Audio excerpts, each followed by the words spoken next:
Disney Pixar Toy Story Catch and Go.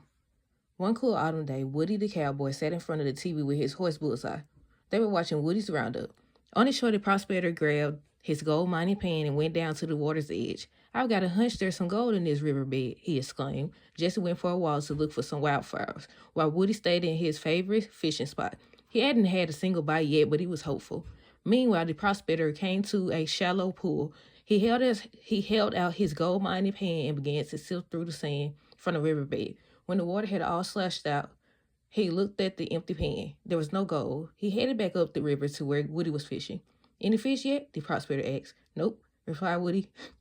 "What about you? Any gold?" Just as the prospector was about to answer, he saw something shiny in the water. He stepped closer to take another look.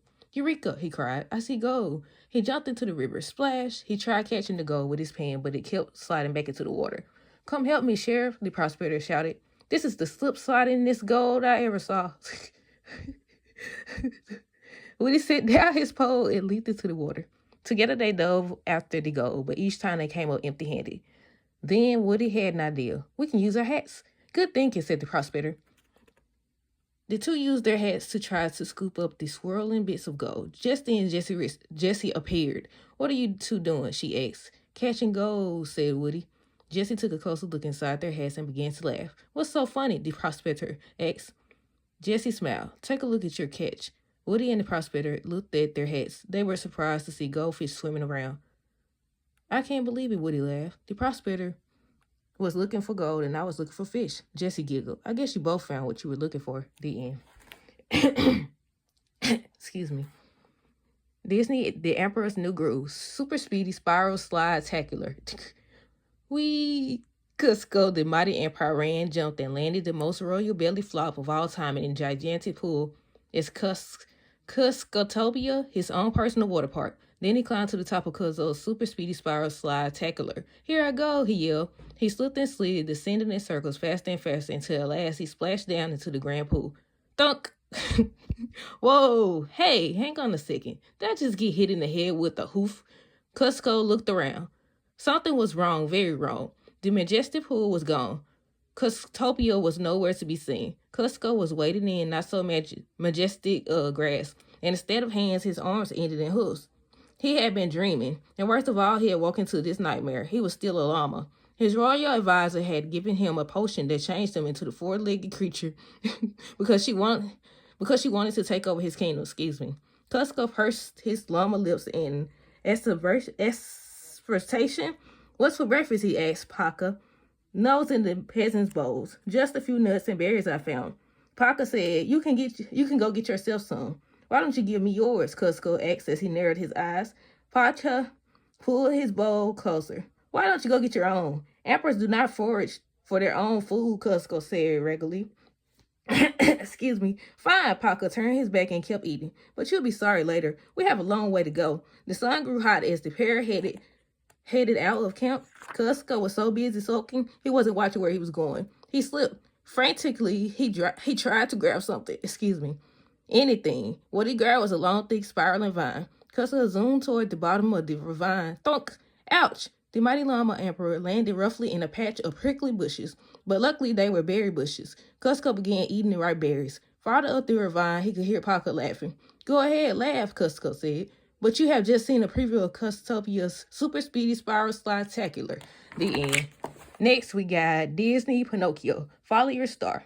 Jimmy Cricket was a wanderer. He loved the independence, the excitement, and the simplicity of his way of life. But lately, Jimmy had noticed that there was one thing missing.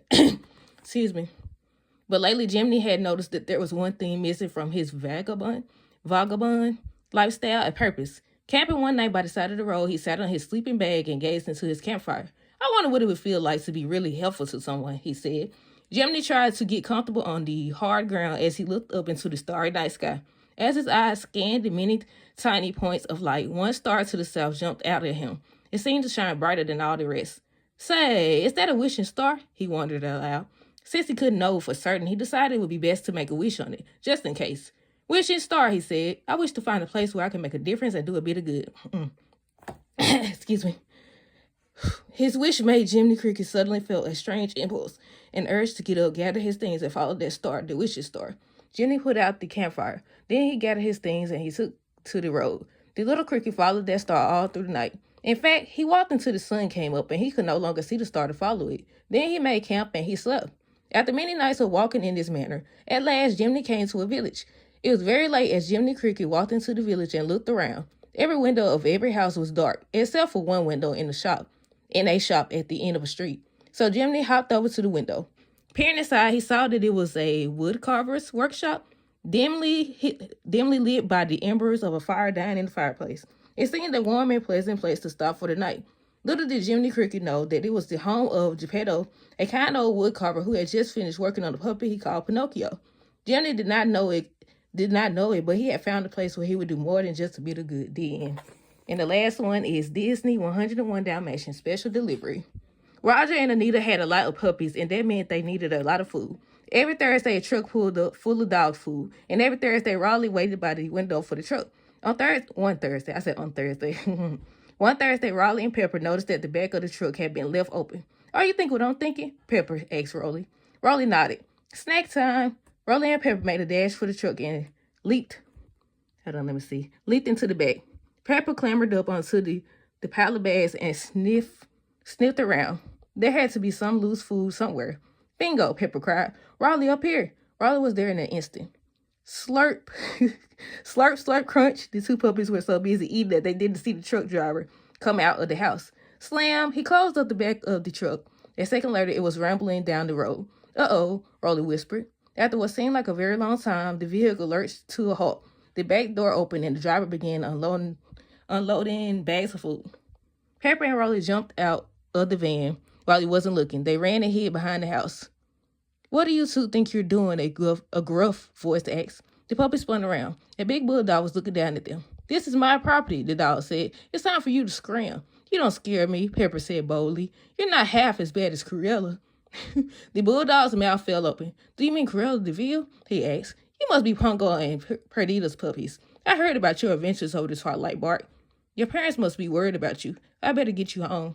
Luckily, Pongo and Perdita were out that day and didn't realize what a pickle Raleigh and Pepper had gotten themselves into. But there were 97 puppies waiting in the front yard. In the front yard as Raleigh and Pepper arrived with their escort. "Wow," said Lucky after he heard about their tale. "Were you scared of that big mean bulldog?" "No way," Pepper said. "That bulldog was all bark and no bite." He said, "No way," Pepper said. "That bulldog was all bark and no bite." The end.